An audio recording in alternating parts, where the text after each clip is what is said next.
The appendicular skeleton consists of the arm and the leg. So in this video, we're going to discuss the lower appendage, called the leg.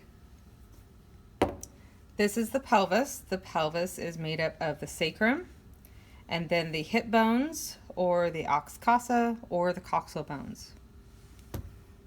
So this is a hip bone, coxal bone, ox causa bone. It is made up of three bones fused together. So we have the ilium, we have the pubis, and we have the ischium.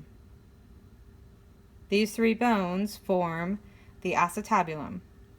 This is a depression where the head of the femur sits and articulates with the hip bone.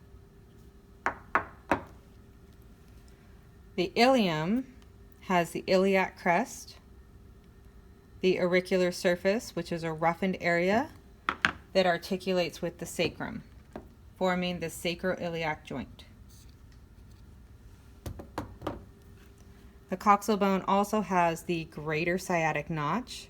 This is where the sciatic nerve goes through. The pubis bone has a pubic symphysis, which is the articulations between the pubic bones, and this is cartilage in between them. The ischium has the ischial tuberosity. These are also called the sits bones. So if you sit, you can see that this is what you are sitting on, is ischial tuberosity. So the femur is the longest, strongest bone in the body. It articulates with the acetabulum of the hip bone. It has the greater trochanter and the lesser trochanter. These are attachment points for major muscles. At the distal end of the femur, we have the medial condyle and the lateral condyle. Medial is going to be on the medial side of the body. The lateral condyle is going to be on the lateral side of the body. And these articulate with the tibia of the lower leg. And the patella sits right on top here. The patella is a sesamoid bone. So the tibia is the weight-bearing bone of the lower leg. On the inside of your ankle, you have a bony knob. It's the medial malleolus. On the lateral side of your lower leg, you have the fibula.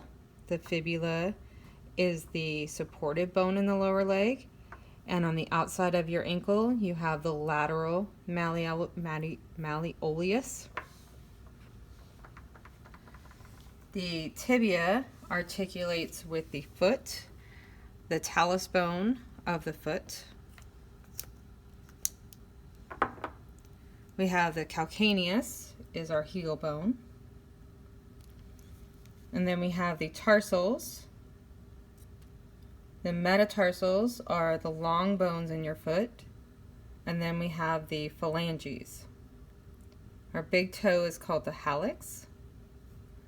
The other toes have three bones each, and the hallux, or your big toe, only has two. So these phalanges have these little bones, and they're called phalanxes. So on this foot, we have numbers. So the metatarsals are numbered with Roman numerals. Start with number 1 on the medial side, goes to number 5 on the lateral side. The phalanxes are these individual bones. We start with the toe as number 1, and we use actual numbers. So 1, 2, 3, 4, 5. So the proximal bone is the one that's going to be closest to the trunk. Then we have the intermediate or medial, and then the distal is going to be the farthest away.